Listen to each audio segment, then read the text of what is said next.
কোন পুরুষের জন্য আল্লাহ রসুল বলেন, আমি সবচেয়ে বড় যেই মুসিবত, সবচেয়ে বড় ফিতনা, সবচেয়ে বড় বিপদের বিষয় এবং পরীক্ষার বিষয় যা রেখে যাচ্ছি তা হচ্ছে নারী।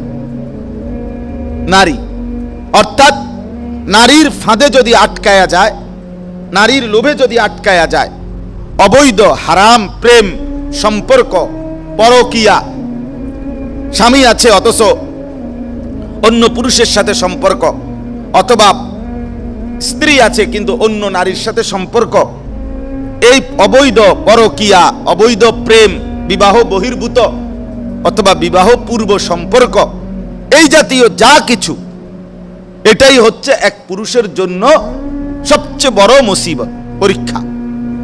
আল্লাহ নবী সাল্লাল্লাহু আলাইহি ওয়াসাল্লাম বলছেন, নবী সাল্লাল্লাহু আলাইহি ওয়াসাল্লাম বলেন, একজন নারী ইচ্ছে করিলে আযহাবালি লুব্বির রাজুলিল হাজিম, একজন অভিজ্ঞ, দক্ষ, বুদ্ধিমান, বিচক্ষণ পুরুষকে কাত করে ফেলে, কাবু করে ফেলে, অর্থাৎ তার ফাঁদে ফেলে দেয় যখনই সে শরীয়তের সীমানা লঙ্ঘন করে। অর্থাৎ যে নারীর প্রতি দেখা, তার সাথে একাকী হওয়া অথবা তার সাথে চলা, এই বিষয়টা যদি সে নিজে নিয়ন্ত্রণ না করে, পুরুষ যে না আমি পারবো, মহিলার সাথে কথা বললেও আমার অসুবিধা হবে না, অথবা মহিলার সাথে যদি এক জায়গা থেকে আরেক জায়গায় আমি সাথে যাইও, আমি এত সহজেই পাপে লিপ্ত হব না, না আপনার এই পণ্ডিতি কথা 2-4 দিন পরে আর থাকতো না। এই মাতবুরি কথার কোনো অর্থ নাই, এই ফালতু কথার কোনো কি নাই, অনুমতি নাই মূলত ইসলামে। এই জন্য বললাম, আল্লাহ নবী সাল্লাল্লাহু আলাইহি সাল্লাম বলেন, অসংখ্য বুদ্ধিমান বিচক্ষণ মানুষকেও, পুরুষকেও একজন নারী তার ফাঁদে ফেলে দেয়, কাত করে দেয়, গুনাহের মধ্যে লিপ্ত করে ফেলে।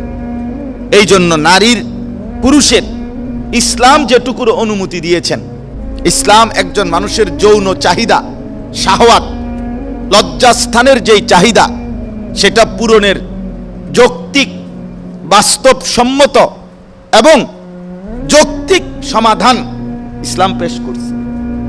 বিবাহের পবিত্র বন্ধন ইসলাম অনুমতি দিছে এবং তার দ্বারা তার জৈবিক চাহিদা পূরণের হালাল বন্দোবস্ত ইসলাম করেছে। তাহলে যেখানে ব্যবস্থাপনা আছে সেখানে আমি হারামে যাব কেন? অনুমোদিত পন্থা যেখানে আছেই এবং একদম সহজ, ইসলামে বিবাহ একদমই সহজ, একদমই সহজ বিষয়।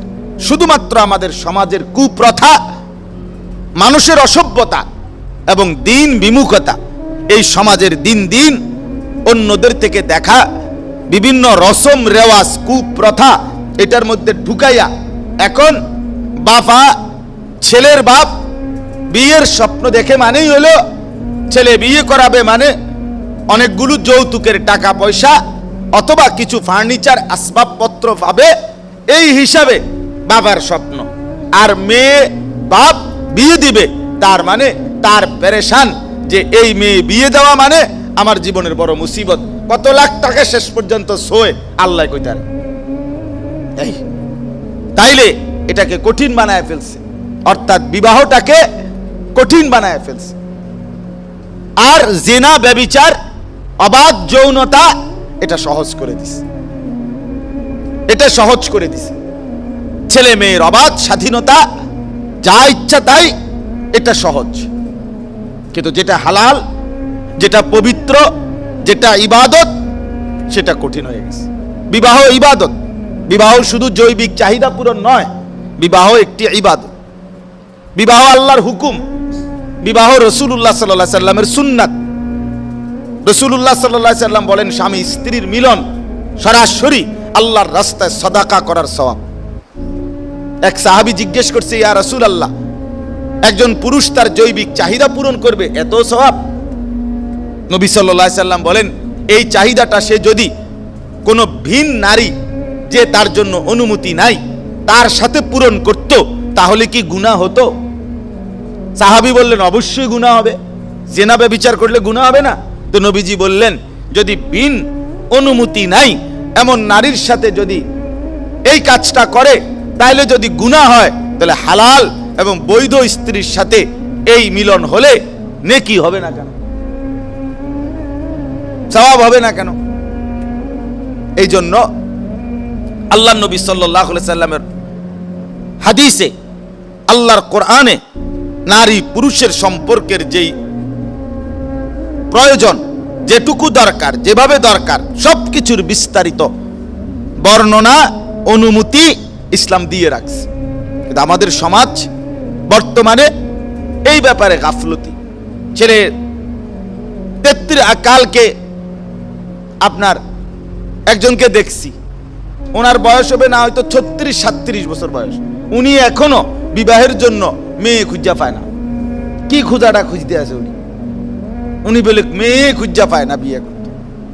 ওনার বয়স হয়ে গেছে 36-37, উনি হয়তো চাঁদের দেশে খুঁজতেছে, মঙ্গল গ্রহে খুঁজতেছে, তারপরে সৌরজগৎ যত কিছু আছে ওইগুলোতে খুঁজতেছে। এখন ওইগুলোর থেকে যদি খুঁজা পায় আর কি, এখানে আর মাটিত নাই, জমিনে নাই। এখন যদি প্রশ্ন করেন, যেহেতু জমিনের কোনো মহিলা আপনার পছন্দ হয় না, তো মোবাইলে বেডি চাননি, সেটা কেমনে চান? সেটাও তো পছন্দ হইবার কথা না। কিন্তু সেইটাতে দেখবেন গিয়া 100 পছন্দ হয়। মানুষের বেডি চাইতে আপত্তি নাই, পরের মহিলা চাইতে সমস্যা নাই। তো বিবাহের জন্য ওনার পছন্দসই উনি কি পায় না? পাত্রী পায়। এটা কত কথা হইল? এই জন্য বললাম, আসল কথা হলো ইসলামের অনুমোদিত এই বিষয়টি একদম সহজ, একদমই সহজ। যাই হোক, আমি মাওলানার এই কথার কারণে এই কথাটা বাড়াইলাম। আবারও বললাম যে মা বোনদের কাছে আপনার ইজ্জত, আপনার সতীত্ব, আপনার পর্দা, আপনার সম্ভ্রম, আপনার হায়া, লজ্জা, খোদার কসম, এটাই আপনার মূল পুঁজি, এটাই আপনার মূল সম্পদ। যে নারী পর্দা করে না, যে নারী নিজের ইজ্জত সম্ভ্রমের কদর করে না, এটা একটা ফালতু মহিলা।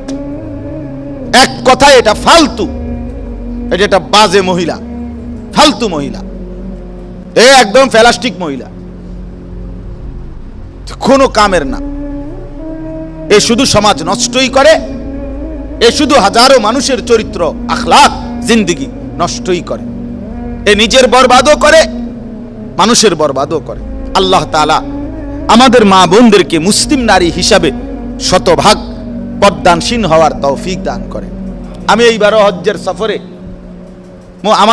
আমাদের কাফেলায় যেই মহিলারা আছে উনাদেরকে বললাম যে আপনারা এই সৌদি আরবের হোক আর যে দেশেরই হোক, এই দেশের কিছু মহিলার মুখ খোলা, এইটা দেখে যদি আপনারা বলেন যে এ দেশে কত মহিলার মুখ খোলা, কাজে আমরাও মুখ খোলা রাখবো, তা আমি বললাম যে যদি এটাই হয় তাহলে বোঝা গেল আপনারা মুখ খোলা রাখবেন কিনা এই ব্যাপারে মাসালাটা, ফতুয়াটা নিলেন এই বেডিতের থেকে।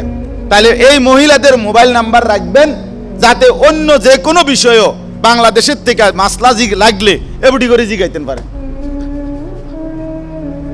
কারণ এখন যেহেতু আপনাদের মুফতি এবডিরা এই বেপর্দা মুখ খোলা মহিলা এগুলা, তো এগুলার মোবাইল নাম্বার রাখবেন, হ্যাঁ জিগাইবেন সামনে যে কোনো অন্য বিষয়, ওযু, গোসল, নামাজ, রোজা, অন্যান্য বিষয়ের মাসলা। কারণ এই মাসলা যখন এখান থেকে নিতে আসছেন, তো বাকিটিও তো হেরা জানে, তো হেরার থেকে জিগাইবেন। একদম প্লাস্টিক মহিলা, কোনো কামের না। এ শুধু সমাজ নষ্টই করে, এ শুধু হাজারো মানুষের চরিত্র, আখলাক, জিন্দেগি নষ্টই করে। এ নিজের বরবাদও করে, মানুষের বরবাদও করে। আল্লাহ তাআলা আমাদের মা বোনদেরকে মুসলিম নারী হিসাবে শতভাগ পর্দানশীল হওয়ার তৌফিক দান করে। আমি এইবারও হজ্জের সফরে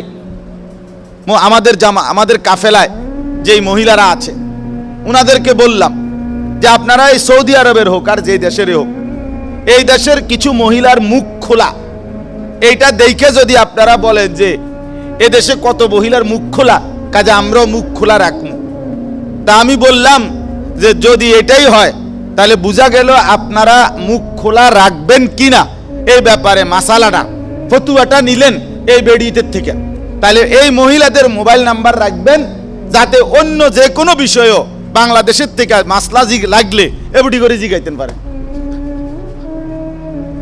কারণ এখন যেহেতু আপনাদের মুফতি এবুডিরা, এই বেপর্দা মুখ খোলা মহিলাগুলা, তো এগুলার মোবাইল নাম্বার রাখবেন, এবারে জিগাইবেন সামনে যে কোনো অন্য বিষয়, অজু, গোসল, নামাজ, রোজা, অন্যান্য বিষয়ের মাসলা। কারণ এই মাসলা যখন এখান থেকে নিতে আসছেন, তো বাকিটিও তো হেরা জানে, তো হেরার থেকে জিগাইবেন।